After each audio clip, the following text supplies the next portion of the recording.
Literally is life-changing once you've discovered what is holding you back. And limiting beliefs and mindset are the two biggest things that are holding us back. Everyone, but especially us women. When we have limiting beliefs, it really...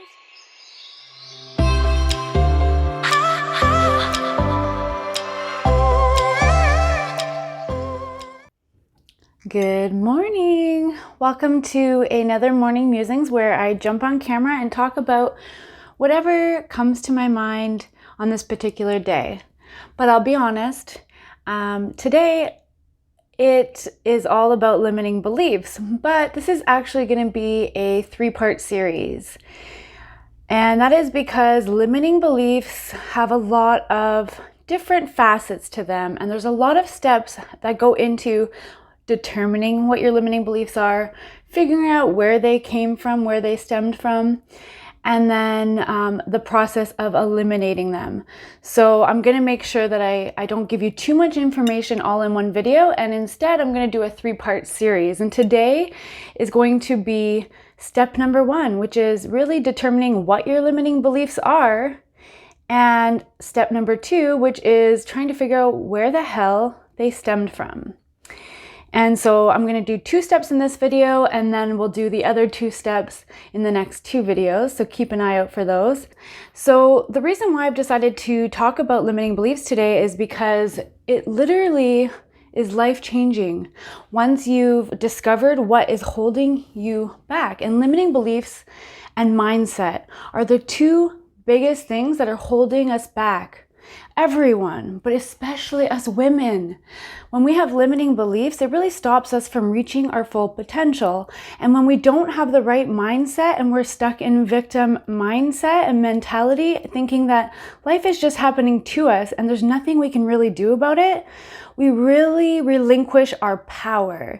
And ladies, we need to reclaim our power so that we can really build ourselves up and build the life of our dreams and really go after our heart's desires, which is what I made my mission in the last couple of years, which is now allowing me to live out my dream life of traveling the world. And I'm doing it all by myself, ladies. So I went from being super depressed, addicted to drugs and alcohol, and I went through one of the worst years of my life to now happier, healthier, more confident than ever before during COVID, and embarking on an adventure of a lifetime that I've been so desiring for so long. So if I can do it, so can you. And that is my mission, is to help women also not settle in any area of their life, but really reclaim their power and reclaim their worthiness so that they can, embark on whatever their hearts desire and really create and shape their life into whatever they really want. Anyways, let's get into this video and let's talk a little bit about limiting beliefs. So in order for me to really explain this, I'm going to share sort of where my limiting belief discovery really stemmed or started, okay? And I didn't even realize this, but I actually started to delve into limiting beliefs. It was about 4 years ago, and this is before I even started my own transformation, reinvention journey and personal growth journey. But now when I look back, this is where it really started. And it was actually while sitting down with my therapist, so my psychologist. I had gone to a psychologist to deal with 2 different things. One was a really traumatic experience that I had gone through around that time. And the other was to deal with my social anxiety, which I've been dealing with for years. And years ago, I did cognitive behavioral therapy for my anxiety, but she had taken a different approach. And I don't think that it really clued in. Like, I didn't clue in, and it didn't really sink in at that time. But now I'm realizing, when I had my aha moment and my life-changing, eye-opening, awakening moment, almost 2 years ago now, I think that's when it really sunk in. So what I had learned 4 years ago only sunk in 2 years ago, when I was actually ready to really receive that information and I was ready to really reclaim my power. Anyways, so what I discovered 4 years ago sitting with my psychologist was some limiting beliefs. And that was because what she did was a process of taking steps backwards. So we started with the problem, and that is where you're going to find most of your limiting beliefs. Most of your limiting beliefs you're going to start off by looking at your life and what areas of your life are you being stumped, right? So is it career-wise? Is it relationship-wise? Whatever it is. So whatever area of your life you want to work on, that's usually where you're going to find some limiting beliefs that have been holding you back. And that is why you are stuck in those patterns. So for me, we were looking at social anxiety. And so what she did was we did some regression, some past regression. And I was in almost like a meditative state when we were talking about this. And so I suggest if you're doing this on your own, I would go into almost a meditative alpha state. So maybe do a little bit of meditation beforehand, just lay down, maybe just relax, listen to some relaxing music. And look, so what she did was she asked me to look as far back as possible as to where, so first of all, we looked at the social anxiety and what feelings that really meant. So social anxiety usually is shame-based. So she explained that to me. Okay, so we figured out that I had a lot of shame, and it made me feel like I couldn't connect with others, okay? And it also made me feel like I wasn't enough.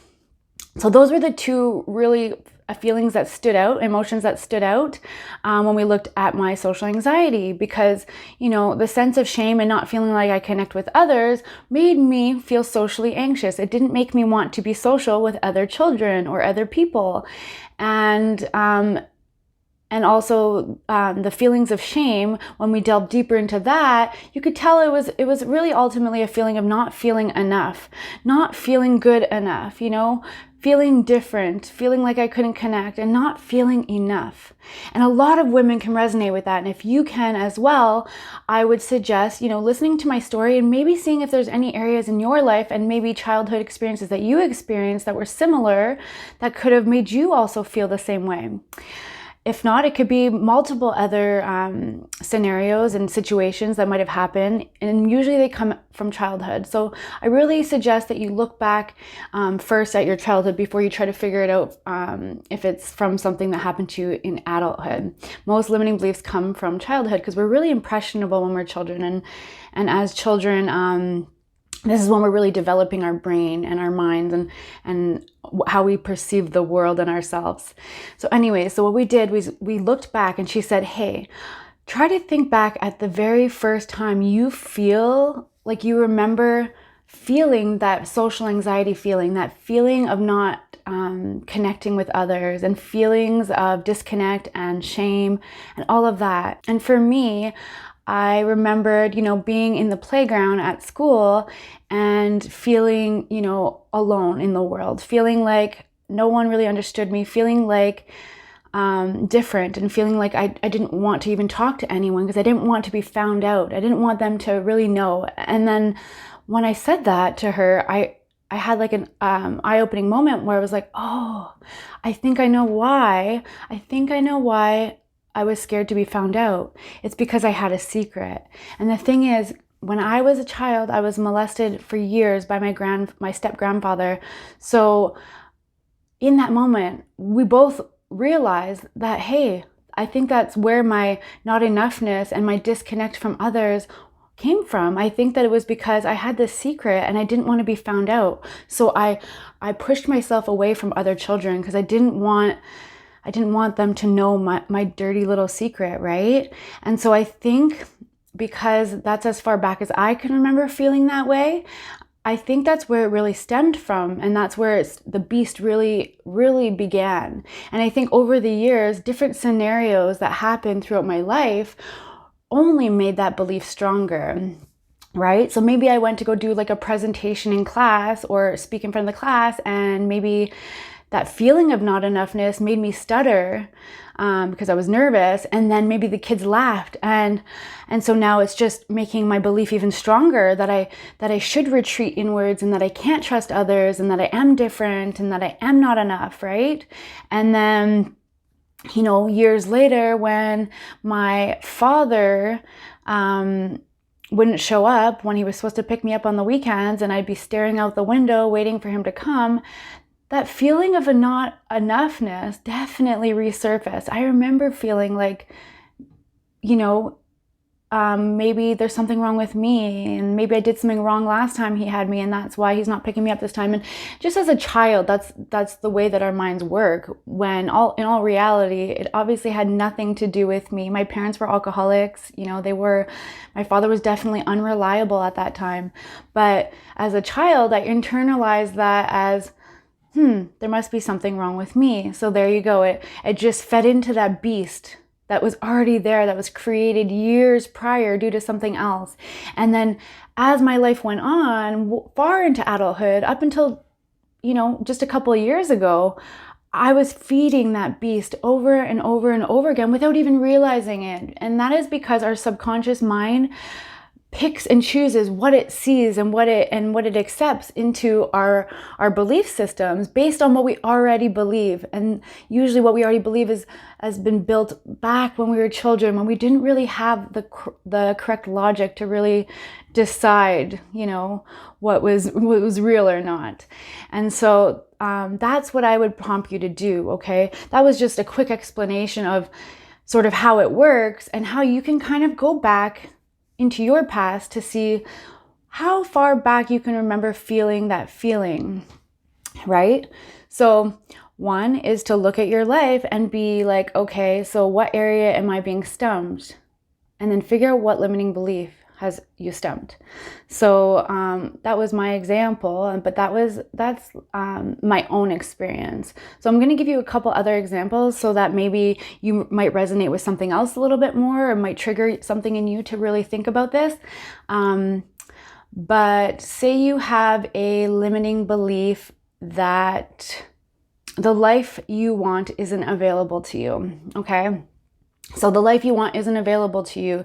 You just feel like no matter what you do, there's no point in even trying to, you know, accomplish your dreams or go after the career of your dreams. Or, you know, maybe you always wanted to be a teacher or a lawyer, but you never really put in the effort to really apply yourself so that you can go to college or university and really get that degree.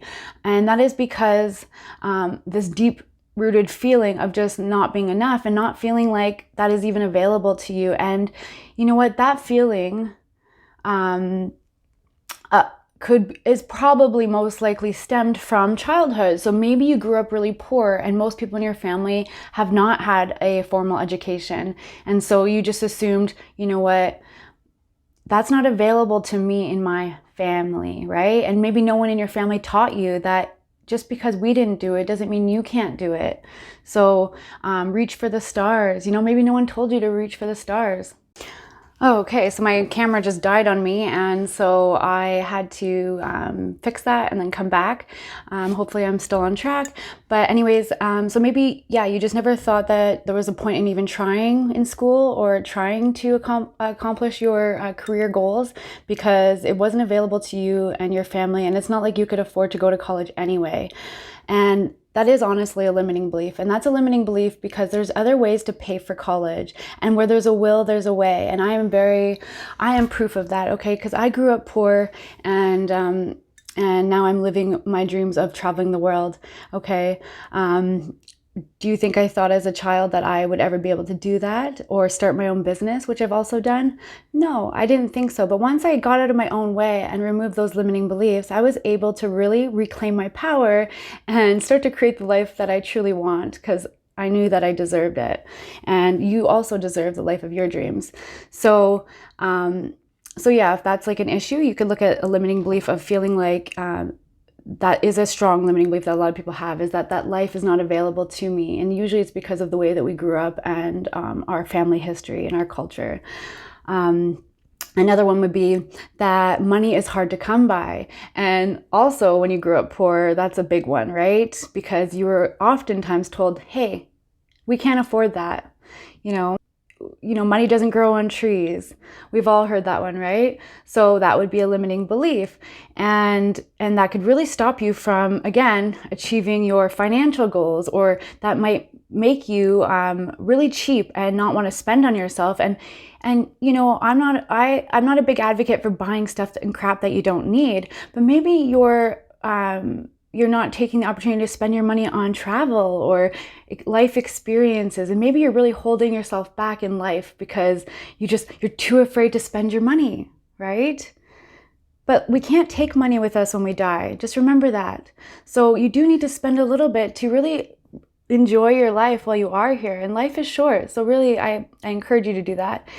Anyways, I have so much more I want to say about this, but we'll talk more on the next episode. I have to go somewhere right now, but we will talk soon. And if you have any other questions about, needing help to figure out kind of where your limiting beliefs may have stemmed from and how you can kind of do your past regression to figure out where they really stemmed from and all of that, just please reach out to me, because I'm always here to answer any questions you have. I'm an empowerment coach. I'm here to empower the shit out of you and really help guide you through this process. But it's really important that you figure out where they stemmed from, because once you figured out where they stemmed from, you can really embark on the next step, which is debunking them. And you can't debunk them if you don't know where they stemmed from. So anyways, I hope you have a beautiful day. I love you, and I want you to know that you are enough. You are worthy of your dreams, and I don't want you to settle in any area of your life. You are beautiful. You're a beautiful warrior queen. Please come see me on my private Facebook group called Girl Don't Settle. Subscribe to the channel if you haven't already. Love you. Bye.